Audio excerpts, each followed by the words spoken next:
now we are going to start with the practical questions of this chapter, remuneration and incentives. हमने अभी तक discuss किया है कि हमारे पास कौन कौन से मेथड्स ऑफ रेमुनरेशन होते हैं, इन विच टाइम बेस्ड मेथड होते हैं कुछ, जिसमें हम वर्कर को उसके टाइम के अकॉर्डिंग पे करते हैं, और एक होते हैं हमारे पास पीस बेस्ड या आउटपुट बेस्ड या जिनको रिजल्ट बेस्ड मेथड्स भी बोला जाता है. और रिजल्ट बेस्ड मेथड्स में हमने डिस्कस किया था कि हमारे पास फर्दर 3 मेथड्स होते हैं, straight piece based method, then Taylor's differential method and merits differential plan method. तो अब इनके ऊपर कौन कौन से प्रैक्टिकल क्वेश्चंस किस फॉर्मेट में आ सकते हैं, we are going to solve those questions. सबसे फर्स्ट एंड सबसे इंपॉर्टेंट क्वेश्चन है जो आपको फ्रीक्वेंटली मिलेगा ही मिलेगा. ऑलमोस्ट अगर आप पिछले 10 सालों के पेपर उठाओगे तो आपको 7 to 8 टाइम्स ये क्वेश्चन मिलता है. कई बार अमाउंट्स चेंज हो जाती हैं, कई बार अमाउंट्स एज इट इज रहती हैं. From the following information calculate the earnings of worker A and B under straight piece rate system and Taylor's differential piece rate system. तो अब उन्होंने हमें बोला है कि हमारे पास 2 वर्कर हैं ए एंड बी और उनकी हमें अर्निंग्स कैलकुलेट करनी है. कौन से मेथड के under straight piece rate system and Taylor's differential piece rate system. अब स्ट्रेट पीस रेट सिस्टम क्या कहता है, हमने किसी को पनिश नहीं करना, किसी को एक्स्ट्रा इंसेंटिव नहीं देना, जो जितने यूनिट्स प्रोड्यूस कर रहा है उसके अकॉर्डिंग उसको पेमेंट कर दो. और जो टेलर डिफरेंशियल है वो पनिश करता है इनएफिशिएंट एम्प्लॉइज को, और जो हाई स्टैंडर्ड प्रोड्यूस करते हैं उनको वो रिवॉर्ड करता है. तो आपने इन दोनों मेथड्स के अकॉर्डिंग उनकी वेजेस कैलकुलेट करनी है. अब जो इन्फॉर्मेशन हमें गिवन है, नॉर्मल रेट पर आवर, 1 घंटे का जो रेट है, 1 घंटे का अगर आप रेट उनको पे कर रहे हो तो वो ₹24 है, rate for 1 hour. Standard time per piece, एक पीस को बनाने के लिए हमें कितना टाइम लगता है, या जो नॉर्मल टाइम है एक पीस को मैन्युफैक्चर करने का, जिसको स्टैंडर्ड टाइम बोला जाता है, वो है 4 मिनट्स. तो 1 घंटे का रेट आपको मिल रहा है ₹24 और एक पीस को बनाने का जो टाइम लग रहा है वो है 4 minute. In an 8 hours day, अगर 8 घंटे का दिन है, मतलब जो वर्कर्स हैं वो 8 घंटे काम कर रहे हैं. Worker A produced 110 pieces, worker A ने 110 पीस बनाए, and worker B produced 130 pieces, और वर्कर बी ने 130 पीसेस बनाए हैं. So out of this information you need to calculate what are the earnings of both the workers. अब अगर मैं यहाँ पर इस इंफॉर्मेशन को यूज़ करूँ, मेरे पास क्योंकि क्वेश्चन में सिर्फ यही इंफॉर्मेशन है जिसके थ्रू मैं वेजेस निकालूंगी, इसमें मुझे रेट पर आर दिया है. मैंने आपको जब टाइम बेस्ड मेथड करवाया था तब ये बताया था कि टाइम बेस्ड का अलग से क्वेश्चन आपको नहीं आएगा, उसको किसी और क्वेश्चन में इनडायरेक्टली ऐड कर दिया जाएगा और फिर आपको उसको यूज़ करके बाकी मेथड्स के अकॉर्डिंग वेजेस कैलकुलेट करनी है. तो अब इसको कैलकुलेट कैसे करना है. अब अगर यहाँ पर मैं अपना फर्स्ट मेथड लगाती हूँ, स्टैंडर्ड पीस रेट के अकॉर्डिंग हम वेजेस कैलकुलेट करें. स्टैंडर्ड पीस रेट के अकॉर्डिंग वर्कर ए ने यूनिट्स प्रोड्यूस किए हैं 110, तो मैं 110 यूनिट्स के लिए वो मल्टीप्लाई करूँगी विद रेट पर पीस, वही स्टैंडर्ड पीस रेट होगा. अगर कोई वर्कर 100 यूनिट बनाता है और उसको 1 यूनिट के पीछे 10 रुपये मिलेंगे, तभी जाकर उसकी स्टैंडर्ड पीस रेट निकलेगी. अब यहाँ पर उसने 110 यूनिट्स बनाए हैं, मैं उसको पर यूनिट से मल्टीप्लाई कर दूंगी. I will get wages of worker A under standard piece rate method. और अगर हम वर्कर बी का निकालें तो उसने 130 यूनिट्स बनाए हैं, तो उसको मल्टीप्लाई कर देंगे with standard piece rate. But अब यहाँ पर अगर क्वेश्चन में देखा जाए, हमें कहीं पर भी पर यूनिट का रेट नहीं मेंशन है. हमें बस ये बताया गया है कि वो 1 घंटे में 24 रुपये कमा रहा है और एक पीस 4 मिनट ले रहा है बनने में. कहीं पर भी हमें पर यूनिट प्राइस, मतलब 1 यूनिट के पीछे आप अपने वर्कर को कितना पे कर रहे हो, वो नहीं बताया गया है. तो सबसे पहले जो हमें ये 2 इन्फॉर्मेशंस गिवन हैं, उससे हम यही अमाउंट को डिराइव करेंगे कि 1 यूनिट का कितना रेट पड़ रहा है जो वो अपने वर्कर्स को पे कर रहे हैं. अब वो कैसे निकाला जाए. हमें बताया गया है कि हमारा जो स्टैंडर्ड टाइम है,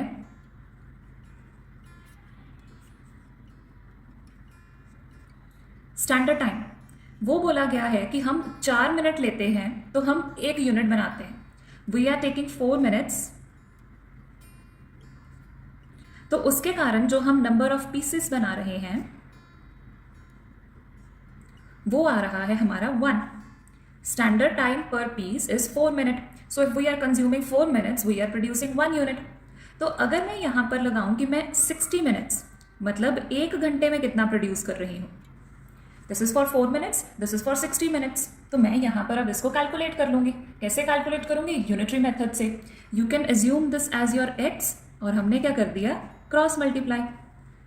तो यहाँ पर आपने x की वैल्यू निकाल लेनी है। 1 यूनिट तब प्रोड्यूस होता है जब आप 4 मिनट्स लगाते हो, तो 60 मिनट्स लगाने में कितने नंबर ऑफ यूनिट्स प्रोड्यूस किए जाएंगे? Your answer is 15 pieces. I have just cross multiplied it. 61 से मल्टीप्लाई हो जाएगा, x इंटू 4 हो जाएगा, तो x इंटू 4 आपका 4 नीचे चला जाएगा। इफ़ यू सॉल्व आपको क्लियर हो जाएगा ये कैसे हुआ है। तो इसका मतलब यहाँ पर अब आपके कितने यूनिट्स आ गए? 15। तो 4 मिनट में 1 यूनिट बन रहा है, 1 घंटे में या 60 मिनट्स में 15 पीसेस बन रहे हैं। अब हमारे पास एक और इन्फॉर्मेशन थी कि 1 घंटे में कितना रेट मिल रहा है आपको? 24 रुपये। 1 घंटे में आप 24 रुपये कमा रहे हो और 1 घंटे में 15 पीसेस मैन्युफैक्चर कर रहे हो। तो अगर हम इन दोनों को डिवाइड करें तो हमारे पास रेट पर पीस आ जाएगा। रेट हमारे पास 1 घंटे का कितना है? 24 रुपीज़। 1 घंटे में एक वर्कर को 24 रुपये मिलेंगे। कब? जब वो कितने नंबर ऑफ पीसेस बनाए? 15। तो अब यहाँ से अगर हम इन दोनों को डिवाइड करें 24 डिवाइडेड बाय 14, तो वो हमें एक पीस का रेट दे देगा। So here rate per piece is equal to 24 total है 15 पीसेस का, तो अगर हम उससे डिवाइड करेंगे तो एक पीस का रेट आ जाएगा, और ये रेट आएगा आपका ₹1.60। This is the rate per piece. एक पीस का रेट कितना पे कर रहे हो आप अपने वर्कर्स को। Now nothing is left. हम यहाँ पर उनकी वैल्यूज फिल कर देते हैं। वर्कर ए बना रहा है 110 यूनिट्स, तो हमने मल्टीप्लाई कर दिया 1.6 के साथ। वर्कर बी 130 यूनिट्स बना रहा है, उसको भी मल्टीप्लाई कर दिया 1.6 के साथ। अब स्ट्रेट पीस रेट में हम ये थोड़ी कहेंगे कि वर्कर ए ने कम किया है तो उसको कम पे करो। हमने डायरेक्टली मल्टीप्लाई करना होता है नंबर ऑफ यूनिट्स को विद रेट पर यूनिट। अब यहाँ पर हम वैल्यूज कैलकुलेट कर लेते हैं। 1.6 into 110 which is equal to ₹176, और अगर हम सेकेंड निकालें तो वो है 130 इंटू 1.6, दैट इज ₹208। तो ये स्टैंडर्ड पीस रेट सिस्टम के अकॉर्डिंग जो आपकी वेजेस आई हैं वो आई हैं 176 and 208। So our first part is done of the question. Calculate the earnings of worker A and B under standard piece straight piece rate system. अब आता है हमारा second, Taylor's differential piece rate system के according कैसे pay करना है। अब Taylor differential क्या कहता था कि आप अपने वर्कर को पनिश करोगे, और अगर वो स्टैंडर्ड से कम मैन्युफैक्चर करता है, अगर वो स्टैंडर्ड आउटपुट के इक्वल या उससे ज़्यादा मैन्युफैक्चर करेगा तो आप उसको 120% पे करोगे। तो अब ऐसे क्वेश्चंस में इवन ये तो अभी टेलर मेथड है, अगर आप मेरिक प्लान भी सॉल्व करो, मेरिक्स प्लान जो हम नेक्स्ट क्वेश्चन करेंगे उसका सबसे बेस्ट वे है कि टेलर डिफरेंशियल या मेरिक डिफरेंशियल प्लान्स को सॉल्व करने के लिए कि आप एक टेबल बनाओ। अगर आप वो टेबल मैन्युफैक्चर करोगे, if you create that table, तो आपका आंसर कभी भी गलत होने का चांस नहीं रहेगा, क्योंकि टेबल में क्या है, हम सारी चीज़ें यूनिट वाइज इक्वल टर्म्स में कन्वर्ट कर देते हैं। सो अब वो टेबल कैसे बनेगा, let's see to it. Okay, तो जो टेबल आपका बनेगा it will be like this. सबसे पहले वर्कर्स, इस केस में हमारे पास 2 हैं, एक है आपके पास वर्कर ए और एक है हमारे पास worker B. Then hours per day, वो एक दिन में कितने घंटे काम कर रहे हैं हम वो लिखेंगे। अब यहाँ पर जब हमने क्वेश्चन रीड आउट किया था, let me show you the question, हमें बताया था इन एन 8 आवर्स डे, मतलब एक दिन में वो 8 घंटे काम कर रहे हैं, तो हम यहाँ पर लिखेंगे 8, दोनों का सेम होगा यहाँ पर। स्टैंडर्ड आउटपुट या यूनिट्स कितने हैं, मतलब वो एक्चुअल में उनको कितने यूनिट्स बनाने चाहिए थे। अब वो स्टैंडर्ड आउटपुट कैसे आएगा आपका, आप चेक करो। आपको क्वेश्चन में बताया गया था कि जो एक घंटे में एक पीस वो 4 मिनट में मैन्युफैक्चर कर रहे हैं, that they are manufacturing 1 piece in 4 minutes. तो उसके कारण अगर हम अपना एक्चुअल स्टैंडर्ड आउटपुट निकालें तो वो कैसे आएगा। हमने निकाला था कि हम 60 मिनट्स में कितने यूनिट्स बनाएंगे, 15। 4 मिनट्स में हमने 1 यूनिट बनाया, तो उसके अकॉर्डिंग 60 मिनट्स में कितने पीसेस बनेंगे, 15। और हम स्टैंडर्ड आउटपुट कैसे निकालेंगे, 15 इंटू 8, 15 इंटू 8।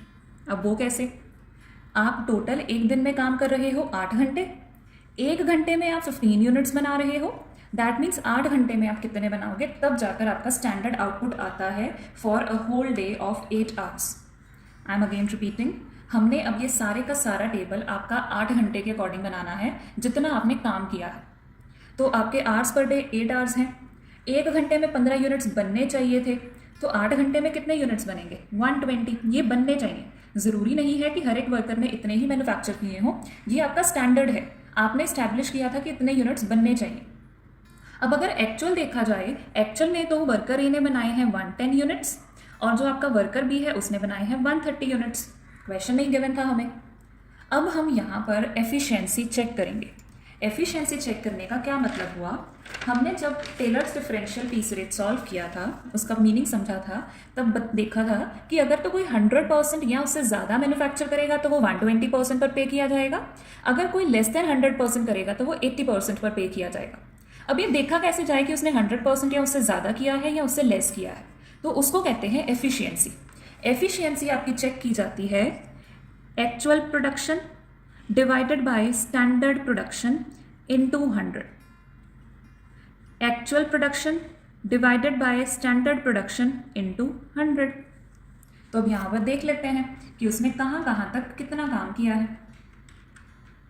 फर्स्ट केस में आ रहा है कि जो आपका वर्कर है उसने प्रोड्यूस किया है एट 91.67% पर, और जो आपका वर्कर बी है उसने मैन्युफैक्चर किया है एट 108.3% पर।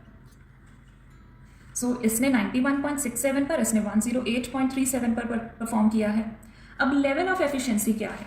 लेवल ऑफ एफिशिएंसी का मतलब आप किस रेंज में लाई करते हो। हमने उस दिन ये 2 रेंजेस पढ़ी थी, वो इसमें लाई कर रहा है या इसमें लाई कर रहा है। अब यहाँ पर वर्कर ए ने प्रोड्यूस किए हैं 91.67 एफिशिएंसी लेवल, तो वो इसमें लाई करेगा। वर्कर बी 108 में है तो वो सेकेंड रेंज में लाई करेगा। तो हम यहाँ पर लिखेंगे लेस देन 100%, यहाँ पर लिखेंगे मोर देन 100%।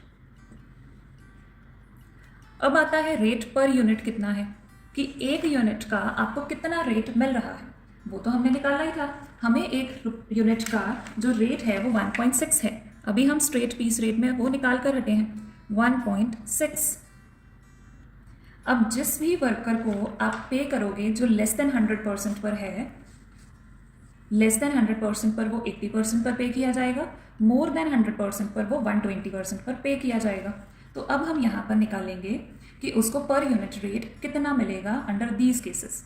तो यहाँ पर हम मल्टीप्लाई करेंगे बाय 80%, यहाँ पर हम मल्टीप्लाई करेंगे बाय 120%, क्योंकि इसने मोर देन 100% पर परफॉर्म किया है तो इसकी वेजेस 120% हो जाएंगी। इसने लेस देन 100 पर काम किया है तो इसकी वेजेस 80% पर हो जाएंगी। अब एक्चुअल वेजेस कैसे आएंगी?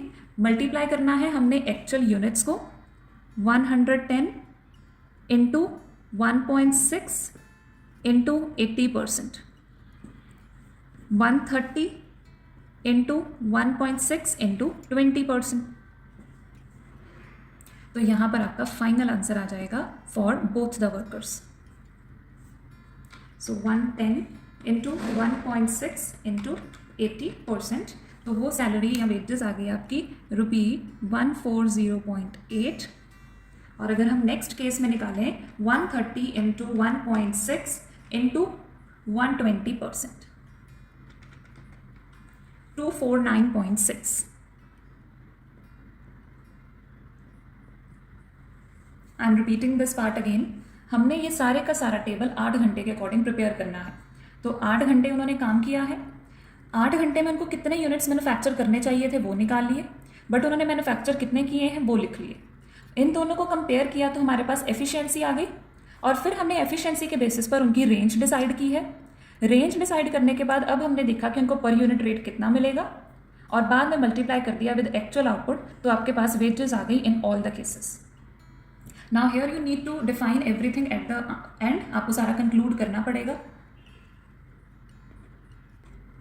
सो here I have concluded the answer कि स्ट्रेट पीस रेट के अकॉर्डिंग आपके दोनों वर्कर्स की सैलरीज क्या हैं और Taylor's differential piece rate system के अकॉर्डिंग दोनों वर्कर्स की क्या अर्निंग्स हैं, ये आपको एट द एंड कंक्लूड करना पड़ेगा.